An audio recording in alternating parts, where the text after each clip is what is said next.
In this question, two vertical parallel glass plates are partially submerged in water. The distance between the plates is d and their width is L. Assuming that the water between the plates does not reach the upper edges of the plates and that wetting is complete, find the force of their mutual attraction. Take surface tension as T and density of water is ρ. तो इस question में यहाँ पे water में दो ये parallel plates हैं. This are two parallel plates in the water. और जो भी सरफेस टेंशन के इस तरीके के क्वेश्चंस होते हैं उसमें ये जो गैप वगैरह होगा प्लेट्स के बीच में, अगर कैपिलरी ट्यूब होती है तो कैपिलरी ट्यूब की रेडियस बहुत कम होती है. अगर प्लेट्स है तो प्लेट्स के बीच का जो गैप है वो गैप बहुत ही कम होगा यहाँ पे.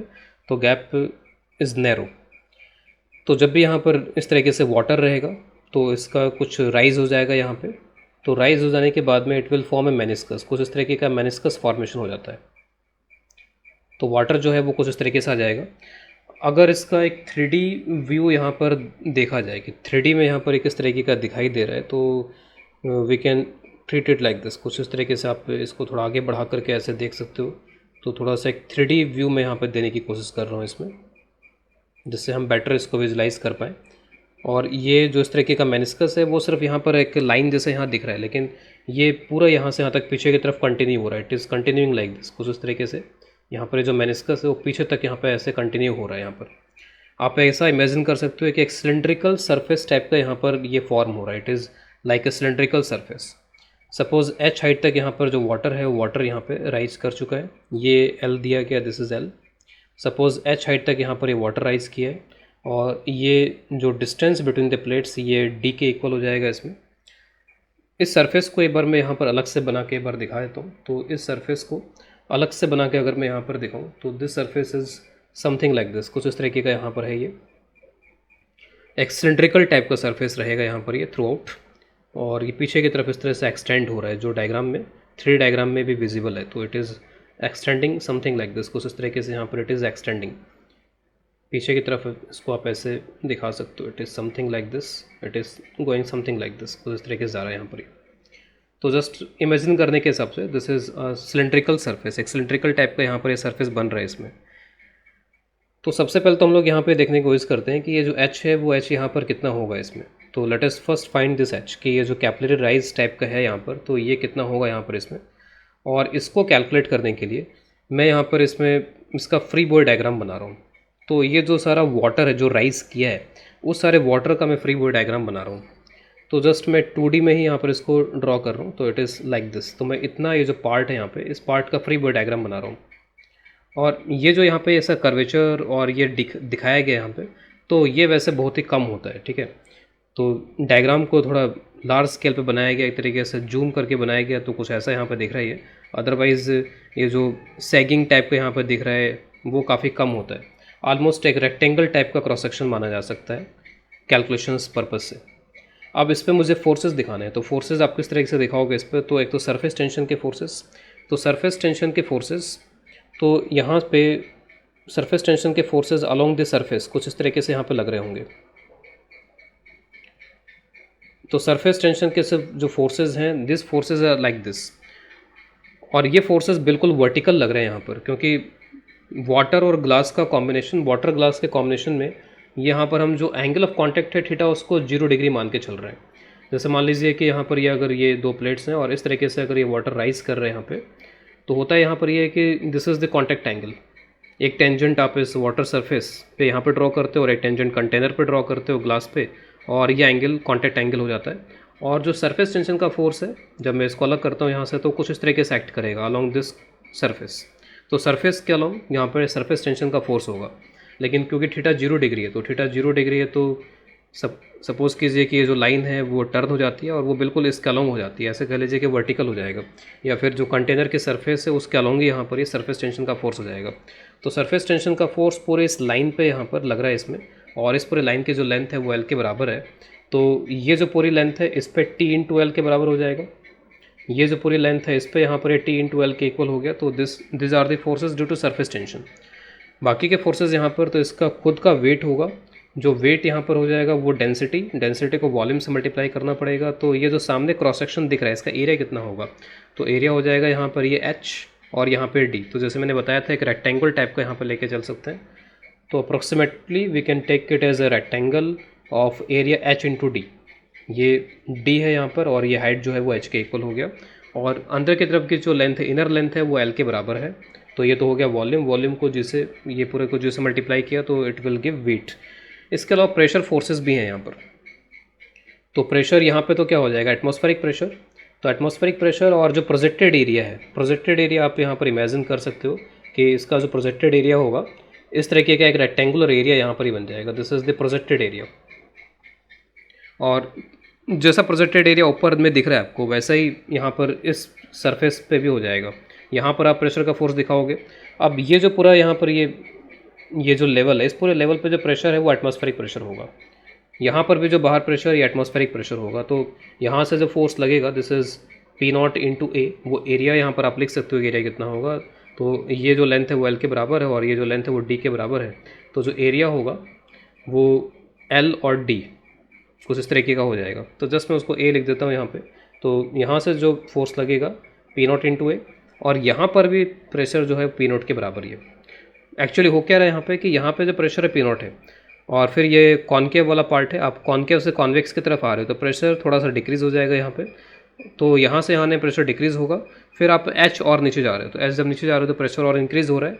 तो पी नॉट था, पी नॉट से कम हुआ, फिर बढ़ करके वापस पी नॉट हो गया। ठीक है, तो ये पी नॉट है, पी नॉट है, कोई नेट फोर्स में कोई कंट्रीब्यूशन होगा नहीं इसका। तो नेट फोर्स में जो कंट्रीब्यूशन होगा वो इसका होगा और इनका होगा। तो इनको आप इक्वेट कर लो तो 2TL this is equal to rho H D L G. तो rho H D L G, तो उससे आप ये एच कैलकुलेट कर सकते हो कि एच कितना आएगा। एल कैंसिल हो जाएंगे दोनों साइड से, it will be 2T divided by rho D जी।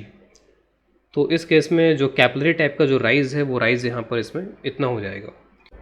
इस राइज को कैलकुलेट करने का हमारे पास में एक और तरीका है। वो तरीका यहाँ पर ये है कि जैसे मान लीजिए यहाँ पर ये सरफेस है, तो यहाँ पे जो प्रेशर है पी नॉट है, यहाँ से जो आप यहाँ पर आते हो तो यहाँ से यहाँ पर आने में प्रेशर में डिफरेंस आ जाता है, क्योंकि सरफेस में यहाँ पर ये मेनिस्कस टाइप का फॉर्मेशन हो रहा है। इसमें ये कॉन्केव साइड है, यहाँ प्रेशर ज़्यादा होगा, ये कॉन्वेक्स साइड है, यहाँ प्रेशर कम होगा। तो सिलेंड्रिकल सरफेस जब बनती है तो उसके लिए प्रेशर में जो डिफरेंस क्रिएट होता है वो डिफरेंस क्रिएट होता है टी बाई आर के बराबर, P naught minus T by R. यहाँ पर इसका रेडियस ऑफ कर्वेचर, इसको मैं कैपिटल आर से रिप्रेजेंट कर रहा हूँ। ये टी बाई आर कैसे आता है उसको भी मैं बता दूंगा, लेकिन सिलेंड्रिकल सरफेस के लिए जो एक्सेस प्रेशर होता है वो टी बाई आर होता है। अगर स्फेरिकल सरफेस होता है तो स्फेरिकल सरफेस के लिए जो एक्सेस प्रेशर का फॉर्मूला होता है वो 2T बाई आर होता है, लेकिन यहाँ पे टी बाई आर हो जाता है। और उसके बाद जब आप फर्दर यहाँ पर एच नीचे जाते हो तो प्रेशर जो है फिर और बढ़ता है यहाँ पर, और इसमें आप रो जी एच ऐड कर लो तो P naught minus T by R plus rho G H. Ultimately जो आप इस लेवल पे आते हो तो ये सारा लेवल एक ही हो गया, तो प्रेशर पी नॉट के बराबर ही हो जाता है। तो ये कैंसिल हो जाते हैं यहाँ पे, और जो एच की वैल्यू आप यहाँ से कैलकुलेट करोगे तो इधर ला करके इसको, तो एच की वैल्यू जब कैलकुलेट करोगे तो it will be T divide by rho G R. In terms of R मैंने यहाँ पर कैलकुलेट किया है, और क्योंकि एंगल यहाँ पर क्या बन रहा है 0 डिग्री बन रहा है इसमें, तो इसमें जनरली इस तरीके का बनता है। यहाँ पर ये एक सर्कुलर आर्क टाइप का है। अगर मैं सर्कुलर आर्क लेता हूँ तो ये पूरा सर्किल है, तो उसका ये पार्ट है यहाँ पर, दिस इज़ द पार्ट जो आपको इस डायग्राम में दिख रहा है यहाँ पर। इसमें ये ट्यूब की पूरी डायमीटर है यहाँ पर ये डी, और ये हो जाएगा फिर आपका d/2, या आप स्मॉल आर बोल सकते हो जो बोलना चाहें। ये हो जाएगा कैपिटल आर। और ये जो एंगल था जिसमें मैंने यहाँ दिखा रखा था एंगल थीटा था यहाँ पर, ये 90 माइनस थीटा, और ये हो जाएगा थीटा। तो जो आर है यहाँ पे वो आर कॉस थीटा के बराबर होगा, और थीटा अगर 0 डिग्री हो जाता है तो आर इज इक्वल टू यहाँ पर आर के बराबर ही हो जाता है, या फिर कह लीजिए कि d/2। तो यहाँ पर भी अगर आप d/2 पुट कर दो तो आपको वही रिजल्ट मिल जाएगा d/2, तो it will be 2T divided by rho D ji. So this is the rise of water between the two plates. अब सवाल है कि T/R कहाँ से आया। तो वैसे तो हमें इसके कई तरीके पता होते हैं। एक तरीका यहाँ पर यह होता है कि आप यंग्स लाप्लास इक्वेशन यूज़ करते हैं, यंग्स लाप्लास इक्वेशन। इसके अकॉर्डिंग यहाँ पे जो एक्सेस प्रेशर होता है डेल्टा पी एक्सेस, इसका एक जनरल फॉर्मूला इन्होंने दिया था T into 1/R1 plus 1/R2। इसमें R1 R2 यहाँ पर क्या होते हैं, T तो सरफेस टेंशन, R1 R2 होते हैं यहाँ पे। तो this are radius of curvature of a surface in 2 perpendicular directions. दो परपेंडिकुलर डायरेक्शंस में क्या रेडियस ऑफ कर्वेचर है। जैसे मान लीजिए अगर आपके पास में एक सिलेंड्रिकल सरफेस है, तो अगर ये सिलेंड्रिकल सरफेस है तो इसमें क्या होगा, आप डायग्राम ये जो बने हुए हैं इसमें विजुलाइज कर सकते हो, थोड़ा सा विजुलाइज करना पड़ेगा इसमें आपको यहाँ पर इसको समझने के हिसाब से। तो सपोज़ यहाँ पर ये एक सिलेंड्रिकल सरफेस है इस तरीके की, तो जब एक सिलेंड्रिकल सरफेस इस तरीके की यहाँ पर होती है तो उसमें जो ये डायरेक्शन है और इसके परपेंडिकुलर जो ये डायरेक्शन है, या फिर ऐसे दिखा लीजिए ये जो डायरेक्शन है, तो ये जो डायरेक्शन एक लाइन की तरह आगे चला जाता है यहाँ पर ये। तो एक लाइन है तो इसका जो रेडियस ऑफ कर्वेचर है वो इनफाइनाइट हो जाएगा, और ये जो है इसका रेडियस ऑफ कर्वेचर यहाँ पर ये पूरा एक आर्क जैसा ही, तो इस पूरे आर्क का जो रेडियस ऑफ कर्वेचर है वो तो क्या हो जाएगा, कैपिटल आर्क के बराबर जो भी इसका रेडियस है वो। लेकिन ये जो लाइन है इसका रेडियस ऑफ कर्वेचर हो जाएगा इनफाइनाइट। अगर ये स्फेरिकल होता, अगर सपोज अगर ये स्फेरिकल था, अब अगेन इसको पेपर पे दिखाना थोड़ा डिफिकल्ट है लेकिन आपको थोड़ा सा विजुलाइज करना पड़ेगा इसमें। तो आप ये डायरेक्शन ले लो, चाहे आप ये डायरेक्शन ले लो यहाँ पर इसमें, तो दो परपेंडिकुलर डायरेक्शंस, दोनों ही डायरेक्शन में जो रेडियस ऑफ कर्वेचर है वो आर के बराबर, तो दो बार आर आएगा तो फिर 1/r 1/r 2t/r हो जाएगा, लेकिन इसमें एक बार आर आएगा और एक ये जो डायरेक्शन है इसके परपेंडिकुलर उसमें ये इनफाइनाइट हो जाएगा, तो उस केस में एक जीरो हो जाएगा तो t/r बचेगा सिर्फ। तो अगर सिलेंड्रिकल सरफेस की बात हो रही है तो इट इज़ जस्ट t/r। या फिर इसको और प्रूफ करने का तरीका है, और वो प्रूफ करने का तरीका इसी से आ रहा है, जैसे स्फेरिकल सरफेस के लिए एक्सेस प्रेशर का डेरिवेशन किया जाता है, एग्जैक्टली वैसे डेरिवेशन यहाँ पर आप इसके लिए कर सकते हो कि लेट्स से एक सिलेंड्रिकल इस तरीके की ड्रॉप है, इसके अंदर लिक्विड सपोज फिल है, यहाँ पे आप एक्सेस प्रेशर यहाँ पे कैलकुलेट करना चाह रहे हो अंदर बाहर में, तो आप इसको दो पार्ट में डिवाइड कर लो, आप कट कर लो यहाँ पर इसको, और दो पार्ट में डिवाइड करके इसका फ्री बॉडी डायग्राम बनाओ। तो इसका इधर का पार्ट जो लेफ्ट का पार्ट है उसका मैं फ्री बॉडी डायग्राम बना रहा हूँ, तो सपोज़ ये कुछ ऐसा ड्रॉप बच गया अब यहाँ पर हमारे पास में, और इसका मैं फ्री बॉडी डायग्राम बना रहा हूँ। तो इसमें क्या होगा कि अब सरफेस टेंशन के फोर्सेस सरफेस के अलॉन्ग यहाँ पर इस तरीके से लगेंगे, यानी कि इधर का जो यहाँ पर इस तरीके का सरफेस होगा वो इसको अपने तरफ खींच रहा होगा, अट्रैक्ट कर रहा होगा अलॉन्ग द सरफेस। तो यहाँ पर ये T/L लग जाएंगे, ये L लेंथ मान लेता हूँ इसके में, तो इस पूरे पे भी T/L, इस पूरे पे भी T/L, तो टोटल मिला के 2T/L। और फोर्सेस यहाँ पे क्या होंगे, तो जो एटमॉस्फेरिक प्रेशर है वो इधर से फोर्स लगा रहा होगा, और जो इनवर्ड प्रेशर है यहाँ पर अंदर का जो प्रेशर है वो इधर ऐसे फोर्स लगा रहा होगा। तो ये सारे फोर्सेस बैलेंस होने चाहिए। तो this is P inside, this is P outside, और यहाँ पे टोटल मिला के 2TL आ रहा है।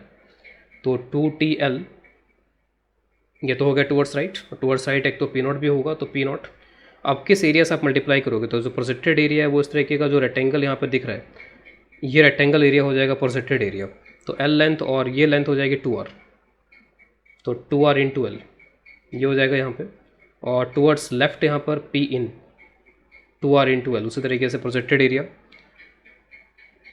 या फिर अगर ये पूरा सॉलिड ही एक तरीके से यहाँ पर लिक्विड भरा हुआ है तो ये जो रेक्टेंगुलर एरिया है उसी के ऊपर लग रहा होगा ये फोर्स, तो 2R/L। तो आप इसको इधर ले आओ, तो P in माइनस P0 ये बन जाएगा, 2R/L से इसको डिवाइड कर दो, तो P in minus P0 this is P excess, अंदर और बाहर के प्रेशर में कितना डिफरेंस है दैट इज़ P एक्सेस, और यहाँ पर अल्टीमेटली इस 2L से डिवाइड हो जाएगा, तो सिर्फ क्या बचेगा यहाँ पे T/R बचेगा। तो ये कई सारे तरीके हैं जिससे आप प्रूव कर सकते हो कि जो सिलेंडर है, सिलेंड्रिकल ड्रॉप है, सिलेंड्रिकल सरफेस है, उसमें जो एक्सेस प्रेशर होगा वो एक्सेस प्रेशर T/R होगा। अगर ये स्फेरिकल होता तब एक्सेस प्रेशर यहाँ पे 2T/R के बराबर हो जाता। तो अब तक हम लोगों ने ये सब कुछ कैलकुलेट कर लिया कि कैपिलरी राइज यहाँ पे क्या होगा, और अगर एक सिलेंड्रिकल सरफेस होती है तो उसमें बाहर और अंदर प्रेशर में जो डिफरेंस है यानी कि P एक्सेस वो कितना होगा। और यहाँ पे क्योंकि थीटा 0 डिग्री है तो जो रेडियस टाइप की चीज़ है यहाँ पे इस कर्व का जो रेडियस है, सॉरी यहाँ पर ये जो D का हाफ है जिसको मैं R बोल रहा हूँ यहाँ पर, ये R इज़ बेसिकली D/2, तो उसका जो रेडियस ऑफ कर्वेचर के साथ रिलेशन होगा वो R cos थीटा हो जाएगा, और क्योंकि थीटा 0 डिग्री है तो ये R के बराबर ही हो जाएगा। तो ये सब हमने यहाँ पे देख लिया अब तक। अब जो हमारा ओरिजिनल प्रॉब्लम है उस पर आते हैं कि हमें दोनों प्लेट्स के बीच में ऐसा देखना है कि अट्रैक्शन का फोर्स टाइप का लग रहा है, और वो अट्रैक्शन का फोर्स है कितना वो देखना है यहाँ पे। तो मैं इस डायग्राम को एक बार वापस यहाँ बनाने जा रहा हूँ, और अगेन मैं ये कहूँगा कि जो कर्वेचर वगैरह इतना दिखा रहे हैं यहाँ पर एक लार्ज स्केल पे दिखाया जा रहा है, अदरवाइज ऑलमोस्ट यहाँ पर दिस इज़ अ रेक्टेंगल, ठीक है। यहाँ पे जो प्रेशर है वो आपका P0 है, और यहाँ पे जो प्रेशर है P0 माइनस 2, सॉरी 2 नहीं आता यहाँ पे, हमें 2 की आदत पड़ जाती है, वैसे T/R है यहाँ पर ये, ठीक है। मैं स्मॉल r यहाँ पर लिख देता हूँ, फिर मैं r को D/2 से रिप्लेस कर दूँगा बाद में। तो P naught minus 2T/R, just हमने इस सरफेस को क्रॉस किया तो प्रेशर इतना कम हो जाएगा। फिर उसके बाद जब आप यहाँ पर जाते हो तो यहाँ पर जो प्रेशर है वो प्रेशर यहाँ पर अगेन पी नॉट के बराबर हो जाता है। आप इसी लेवल पे वापस आ जाते हो यहाँ पे, तो इस पूरे लेवल पे प्रेशर जो है पी नॉट के बराबर है। ये हाइट h और ये h कितना होगा वो हमने कैलकुलेट कर रखा है। अब ये जो प्लेट का हिस्सा है, इस प्लेट के हिस्से को आप ऑब्जर्व करो, बाहर का प्रेशर पी नॉट है, ठीक है। इसी तरीके से यहाँ पर भी इधर जो बाहर है, बाहर का प्रेशर पी नॉट है, जैसे यहाँ पे बाहर पी नॉट है, इधर बाहर पी नॉट है, क्योंकि एटमॉस्फेयर है। तो इस पर आप फोर्स को ऑब्जर्व करो। यहाँ पर आप देखोगे कि एक तो इधर का जो प्रेशर है वो फोर्स लगा रहा होगा, और एक जो एटमॉस्फेयर है वो फोर्स लगा रहा होगा यहाँ पे। और यहाँ पर आप देख लो कि हर जगह प्रेशर जो है वो पी नॉट से कम ही है, एटमॉस्फेरिक प्रेशर से कम ही है। यहाँ पी नॉट माइनस 2T/R से शुरुआत हो रही है और वो बढ़ते बढ़ते लास्ट में पी नॉट तक पहुँच रहा है। तो इसका मतलब हर जगह प्रेशर पी नॉट से कम है यहाँ पे। तो इसका मतलब है कि अगर इस प्लेट पे मैं नेट फोर्स देखूंगा तो वो नेट फोर्स क्या हो जाएगा, टुवर्ड्स लेफ्ट आ जाएगा। ऐसा लगेगा कि इसकी टेंडेंसी है इस प्लेट की तरफ जाने की। तो this plate has a tendency to move towards this left plate. इसी तरीके से यहाँ पर भी इधर से जो फोर्स लग रहा होगा वो कम लगेगा, क्योंकि अंदर का प्रेशर कम है यहाँ पर, और इधर से फोर्स ज़्यादा लग रहा होगा, तो इसके टेंडेंसी होगी इसके तरफ जाने की। तो इसीलिए ऐसा बोला जा रहा है कि इनकी इसमें अट्रैक्शन टाइप का फोर्स लग रहा है। वो फोर्स है कितना यहाँ पे, तो आपको ये चीज़ एक चीज़ और माइंड में यहाँ रखनी पड़ेगी कि ये जो प्रेशर है वो तो यहीं पर है, पी नॉट माइनस T/R। वो आप जैसे जैसे यहाँ तक बढ़ रहे हो तो वैसे वैसे वो प्रेशर भी वेरी कर रहा है लीनियरली। तो लीनियर वेरिएशन में, और जब भी हम हाइड्रोस्टैटिक में ऐसे फोर्सेस कैलकुलेट करते हैं तो हम average pressure multiplied by area करके भी इसका फोर्स निकाल सकते हैं, अदरवाइज हमें इंटीग्रेशन करना पड़ेगा। तो जस्ट यहाँ पर जैसे ये जो लाइन है, इस पूरे लाइन पर आपको फोर्स निकालना है। यहाँ पे जो प्रेशर है, मैं अंदर के प्रेशर की बात कर रहा हूँ, पी नॉट माइनस T/R। यहाँ पे जो प्रेशर है पी नॉट है। मैं एवरेज प्रेशर कैलकुलेट कर लेता हूँ। तो एवरेज प्रेशर जस्ट आप इन दोनों को ऐड करो और 2 से डिवाइड कर दो, क्योंकि लीनियर वेरिएशन होता है तो उस तरीके से पॉसिबल एवरेज प्रेशर कैलकुलेट करना। तो P naught minus T/R plus P not divide by 2। तो यहाँ से आप एवरेज प्रेशर कैलकुलेट करोगे तो P naught minus T divide by 2R हो जाएगा।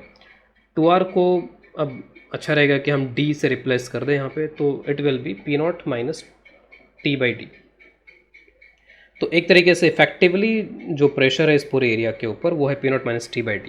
तो इधर से मैं ऐसा दिखाता हूँ कि P naught minus T/D into area इतना फोर्स लग रहा है, इधर से पी नॉट इंटू ए इतना फोर्स लग रहा है। ये जो ए है वो ए कितना होगा, तो ए जो है प्लेट का ये वाला एरिया है, और ये जो एरिया है तो दिस इज़ H और अंदर की तरफ L है, तो H इंटू L हो जाएगा। तो this area is H into L। तो जो नेट फोर्स लगेगा वो नेट फोर्स कितना हो जाएगा, F, इस प्लेट के ऊपर नेट फोर्स। तो ये ज़्यादा है ये कम है, तो माइनस कर देते हैं, TA/D के बराबर आ गया। और एक तरीके से जो नेट फोर्स लग रहा है वो इस डायरेक्शन में लग रहा है, और यही हमारे लिए हमको कैलकुलेट करना है। इसी को हमको बोलना है कि ये अट्रैक्शन फोर्स है। इसी तरीके का फोर्स इस पर भी लग रहा होगा, तो इस पर नेट फोर्स F इधर लग रहा होगा, इस पर नेट फोर्स F इधर लग रहा होगा। बस अब सभी वैल्यूज पुट कर देंगे इसमें, तो T/D और जो एरिया है वो H इंटू L है, और आप H की जगह H की वैल्यू पुट कर दो। तो H की वैल्यू हमने जो ऑलरेडी कैलकुलेट कर रखी है वो है 2T divide by row dg। तो 2T divide by row dg and this is L। तो final answer will be 2T square L divide by row D square G। तो this is the attraction force between the plates.